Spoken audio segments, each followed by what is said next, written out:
ministers. Allow me to call the meeting to order. Meeting is singular. Presentation of the report of the... Okay, thank you. All right, so, and also our colleagues from the defense ministry. Seconded. Yes.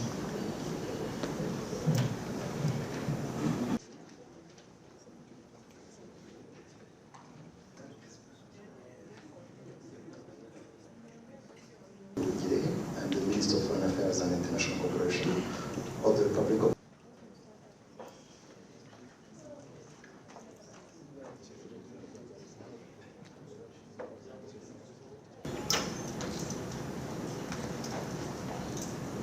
Minister for Foreign Affairs, who could not make it to be. First, let me take this opportunity on behalf of President William Ruto, President of the Republic of Kenya, who is also the chair of the East African Community Summit, to express his appreciation for your being available so that we can have a very brief consultation today.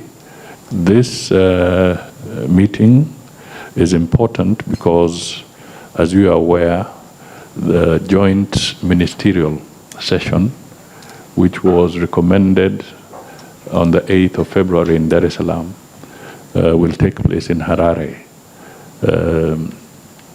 on 16th and 17th. 16th, which is tomorrow, largely at the technical level, and 17th at the ministerial segment. Thereafter, our deliberations will form the basis of a report that will go to the heads of state of the EAC SADC joint session. I just want to maybe put the situation in perspective. One, we all want to recognize that the situation in DRC is dire, Eastern DRC. And so far, it's estimated that there are over 7,000 civilian fatalities, and so far about 700,000 persons have been displaced. And this has led to a very serious humanitarian crisis in DRC, Eastern DRC. We also need to acknowledge that the continued fighting in Eastern DRC has the potential of spilling over into the neighboring countries and destabilizing the entire Great Lakes region and turning into a wider regional war if not addressed urgently.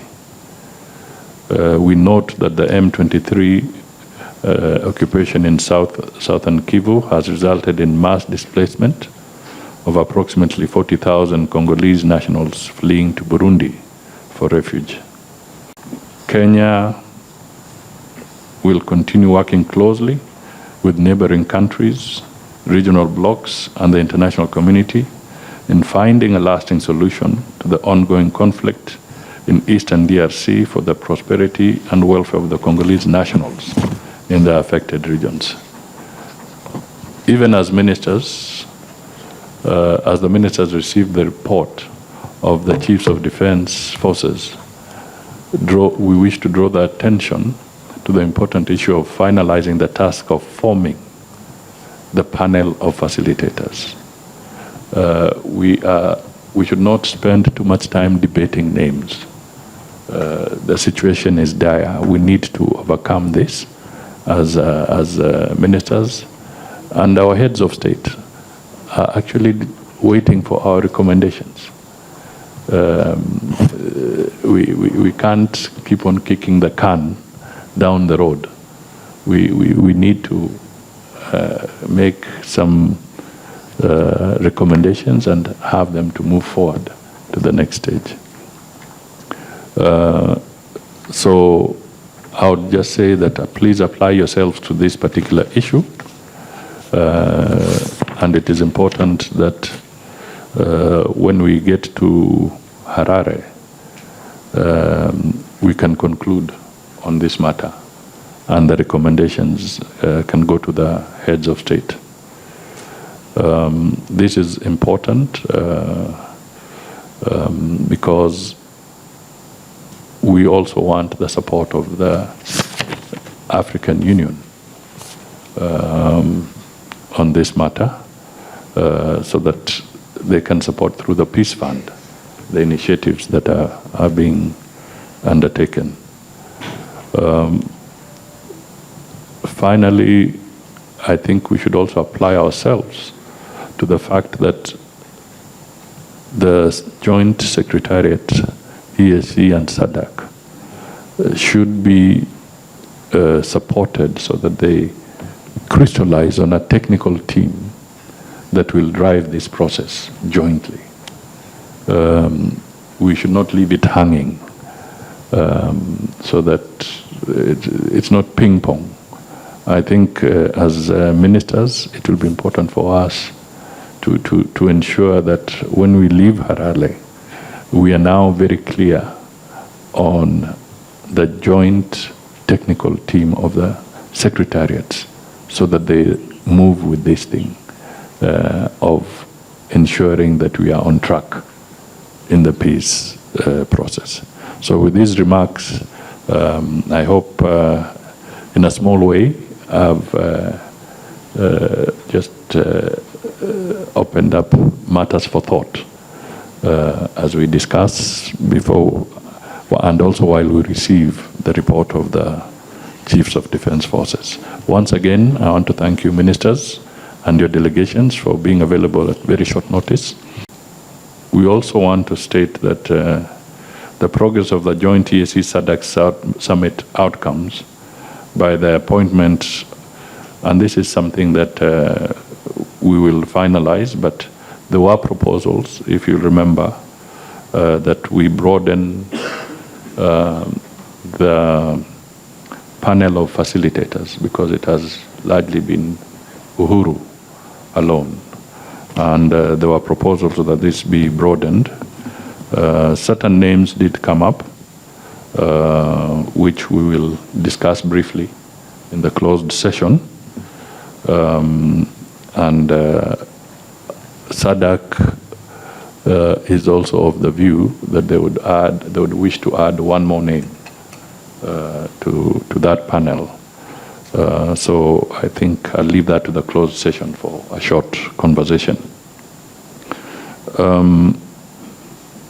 We also want to recognize that the international community, including the United Nations Security Council, have been voicing support for this joint SADC EAC summit that was held on 8th of February. And also lending support to the harmonization or merging of the Nairobi and Luanda processes, so that we have a more coherent position where there is sight of all issues. We wish to underscore that a military solution is not the way out to this conflict, and we need to work and embrace inclusive dialogue involving all stakeholders, and this should be pursued so that we find a lasting solution to the conflict. I wish to also bring to the notice of the ministers that Kenya continues to engage various stakeholders in the crisis as a means to opening opportunities for dialogue by all the parties to the conflict. And I wish to point out that not too long ago, His Excellency President William Ruto, in his capacity as the chairperson of the East African Community Summit, met with a high-level delegation from President Felix Tshisekedi, led by a member of Parliament and former Deputy Prime Minister Lambert Mende, as well as a delegation from the National Episcopal Conference of Congo, and the Church of Christ in Congo to deliberate on the security situation in DRC. Once again, I want to really re-emphasize that the humanitarian situation in Goma and Bukavu has displaced many people, and they face grim conditions within the limited access of basic necessities, including food, water, shelter, and healthcare, due to main supply routes being cut off and the closure of the Goma and Kavumu International Airport and other major road supplies routes. However, we also want to commend efforts by UNICEF, which has been able to reach about 364,000 children and giving them support for clean water and sanitation.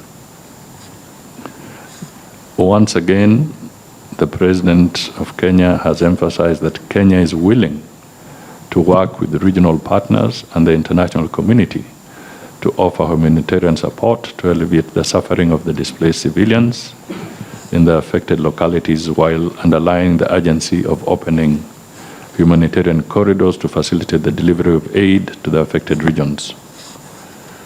We also emphasize the importance of having the member states of both the East African Community and SADC committing the financial resources required for the implementation of the roadmap activities for supporting peace and security and stability in the Eastern DRC.